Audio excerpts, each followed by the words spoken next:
बात करेंगे राम मंदिर की। दरअसल राम मंदिर की प्राण प्रतिष्ठा समारोह में जाने को लेकर कांग्रेस दो फड़ में नजर आ रही है। कांग्रेस के नेता असमंजस में है कि वो अयोध्या जाएं या फिर नहीं। दरअसल कांग्रेस ने राम मंदिर प्राण प्रतिष्ठा कार्यक्रम में जाने का न्योता अस्वीकार कर दिया है। पार्टी की तरफ से एक बयान भी जारी किया गया। इसमें कहा गया है कि राम मंदिर प्राण प्रतिष्ठा कार्यक्रम का न्योता सम्मान पूर्वक अस्वीकार कर दिया है। 22 जनवरी को होने वाले इस कार्यक्रम में सोनिया गांधी और मल्लिकार्जुन खड़गे समेत कांग्रेस का कोई भी नेता अयोध्या नहीं जाएगा। कांग्रेस का कहना है कि हमारे देश में लाखों लोग भगवान राम की पूजा करते हैं। धर्म एक निजी मामला है, लेकिन आरएसएस बीजेपी ने लंबे समय से अयोध्या में मंदिर को राजनीतिक प्रोजेक्ट बनाया है। लेकिन कांग्रेस ने कुछ नेता जो हैं वो अपनी पार्टी के नेताओं से असहमत हैं। आचार्य प्रमोद कृष्णम ने न्योता को अस्वीकार किया है और अस्वीकार करने को कष्टदायी, माफ कीजिएगा, अस्वीकार नहीं किया है बल्कि उन्होंने न्योता अस्वीकार करने को कष्टदायी बताया। इसके साथ उन्होंने ये भी कहा कि कांग्रेस में कुछ लोग ऐसे हैं जिन्होंने न्योते को स्वीकार न करने के लिए दबाव भी बनाया। कांग्रेस के ही गुजरात के पूर्व अध्यक्ष अर्जुन मोढवाडिया ने भी कहा कि पार्टी को ऐसे राजनीतिक निर्णय लेने से दूर रहना चाहिए था। वहीं बीजेपी का कहना है कि राम पर सवाल उठाने के कारण ही कांग्रेस की ये दुर्गति हुई है। वहीं वीएचपी और न्यास ने भी कांग्रेस को कोसा है।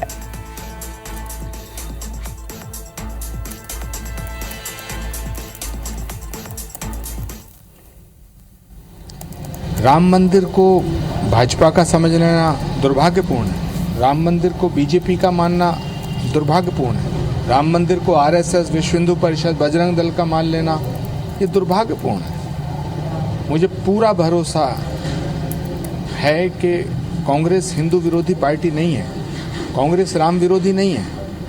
ये कुछ लोग हैं जिन्होंने इस तरह का फैसला कराने में भूमिका अदा की है। ये बड़ा गंभीर विषय है। आज मेरा दिल टूट गया है और इस फैसले से करोड़ों कांग्रेस के कार्यकर्ताओं का दिल टूटा है। उन कार्यकर्ताओं का, उन नेताओं का जिनकी आस्था भगवान राम में है। कांग्रेस वो पार्टी है जो महात्मा गांधी के रास्ते पर चलती है। कांग्रेस वो पार्टी है जिसके नेता राजीव गांधी ने ही इस राम मंदिर का शिलान्यास, राम मंदिर के ताले खुलवाने का काम किया। भगवान श्री राम के मंदिर में के निमंत्रण को स्वीकार ना करना ये बहुत दुखद है, ये बहुत पीड़ादायक है, ये बहुत कष्टदायक है। श्री राम हमारे आराध्य हैं, प्राण हैं, भगवान हैं और भगवान श्री राम ही भारत की पहचान है। राम मंदिर में प्राण प्रतिष्ठा के निमंत्रण को अस्वीकार करना भारत की पहचान को अस्वीकार करना है, भारतीय संस्कृति को अस्वीकार करना है और इसीलिए तो कांग्रेस कहीं की नहीं रही। और जब जहाँ आना है और जिस प्रभु के कार्यक्रम में आना है उनको पहले नकारे हैं कि वहाँ किसको देखने गए थे, किसका दर्शन करने गए थे। राजनीति तो बहाना है। ये है कि जिस प्रभु को हमने नकार दिया है, जिस राम को, और उनका अस्तित्व काल्पनिक कह दिया है, उनके लिए हम क्यों जाएं। मैं नहीं समझ पा रहा हूँ कि ये पोल जिमिक कैसे है। हमने उनको भी निमंत्रण दिया था, वो आती तो हम सबको अच्छा लगता। मंदिर बनाना ये एक मैंडेट था हिंदू समाज का भी था।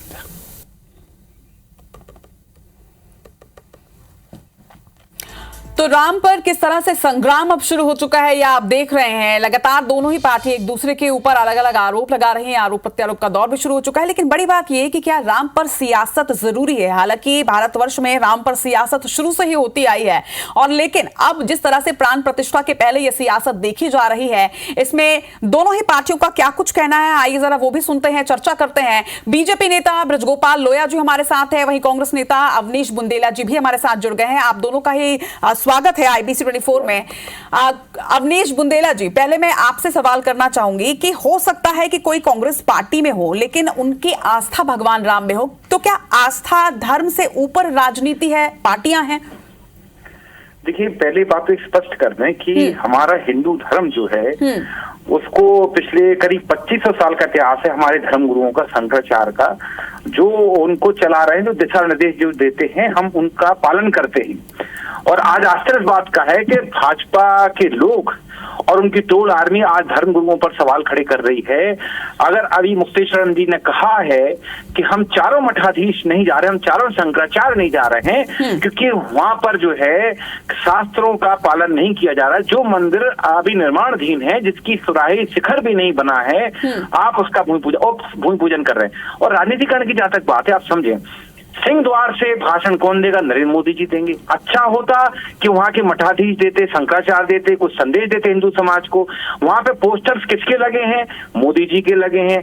अच्छा, आप देखें पत्र पर जो आमंत्रण पत्र, उस पर किसका नाम है? मोदी जी का नाम है, मोहन भागवत जी का नाम है, योगी आदित्यनाथ का नाम है। क्यों द्रौपदी मुर्मू जी का नाम क्यों नहीं है?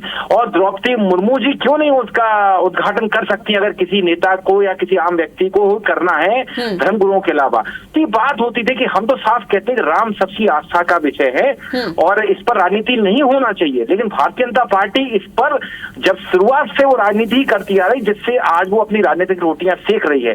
और देखिए ये निजी विषय है, जरूरी नहीं है कि सोनिया जी खड़गे साहब 22 तारीख को जाएं, 26 को जा सकते, 27 को जा सकते, मैं और आप उसके 2 दिन आगे पीछे जा सकते हैं। ठीक है, आप जो आरोप लगा रहे हैं उसका जवाब ले लेते हैं। बृजगोपाल जी, आखिर भारत में राम के नाम पर सियासत कब खत्म होगी?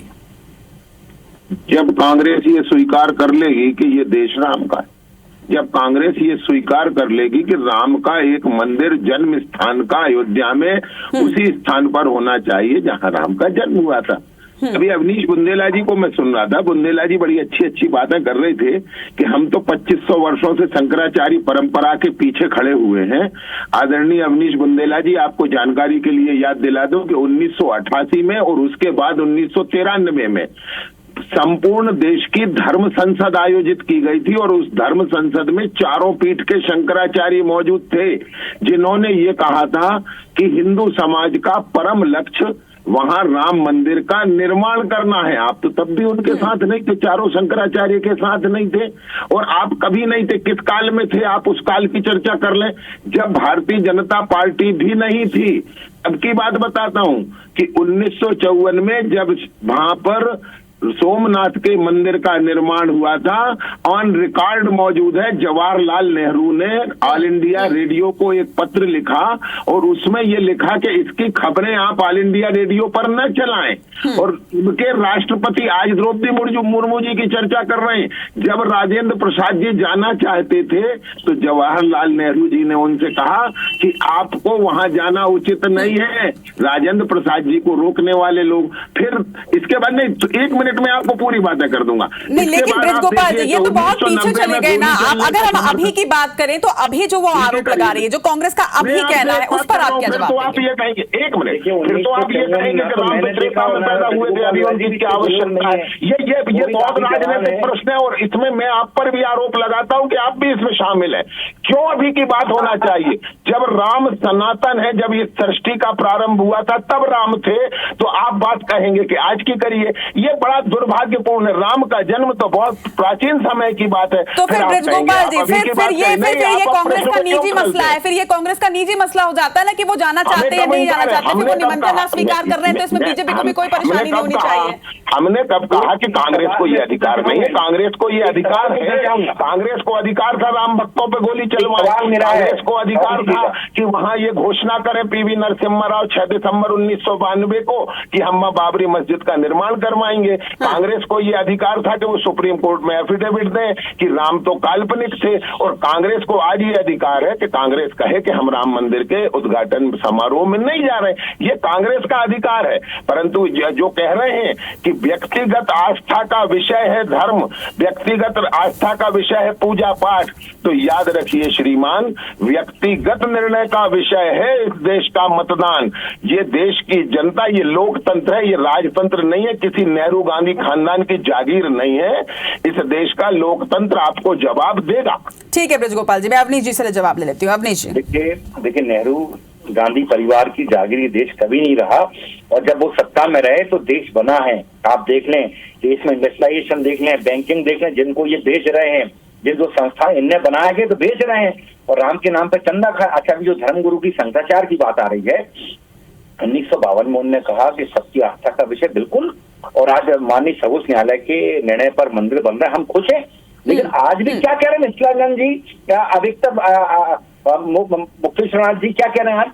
आज वो साफ कह रहे मंदिर बन रहा है, इसमें खुशी की बात है और हमें किसी की आपत्ति नहीं है। इसका मतलब ये नहीं कि एंटी मोदी ये कहा अभी मुफ्ती जी ने, हम उनके खिलाफ नहीं है, लेकिन जब मंदिर पूरा निर्मित नहीं हुआ है, क्यों आप इतनी जल्दबाजी कर रहे हैं? और सबसे बड़ी बात, लेकिन अवनीश जी, हम जो बात कर रहे हैं, हम आप लोगों के निमंत्रण अस्वीकार करने की बात कर रहे हैं। ये अभी मुक्तेश्वरानंद जी का बयान तो अब सामने आया है ना, निमंत्रण अस्वीकार तो आप लोग पहले ही कर चुके हैं। नहीं, मेरी एक बात समझे, रामलला के मंदिर की प्राण प्रतिष्ठा मूर्तियों की रामनवमी के दिन होगी तो उससे शुभ अवसर क्या हो सकता है? लेकिन दिक्कत है कि रामनवमी अप्रैल में है, मोदी जी उसका श्रेय पहले लेना चाहते हैं और सब ढंग के कपड़े पहन के फोटो खिंचाना चाहते हैं। सिर्फ इसलिए ये एक आयोजन किया जाता है। हमने ये नहीं कहा, पत्र ध्यान से पढ़िए, उसमें स्पष्ट लिखा है कि राम 140 करोड़ लोगों की आस्था का केंद्र है और हम भी उनको मानते हैं। लेकिन ये जो आयोजन है पूरी तरह से भाजपा का आर्थिक का आयोजन इवेंट बन चुका है। इस बात को हम ही नहीं कह रहे हैं, इस बात को आप मुझे बता दें ब्रजगोपाल जी, क्या से कह देंगे शंकराचार्य मठाधीशों को हम हटा देते हैं, उनकी हम बात नहीं मानेंगे? 2500 साल इतिहास मैंने इसलिए कहा, थोड़ा पीछे जाए, अध्ययन करें। महाभारत के युद्ध के बाद जब लाखों योद्धा मारे गए तो चलिए, आप दोनों की बातों से ये तो आज साफ हो गया है अवनीश जी और ब्रजगोपाल जी की राम पर राजनीति हमेशा से होती आई है और शायद हमेशा ही होती रहेगी। आप दोनों का बहुत बहुत शुक्रिया इस चर्चा में जुड़ने के लिए।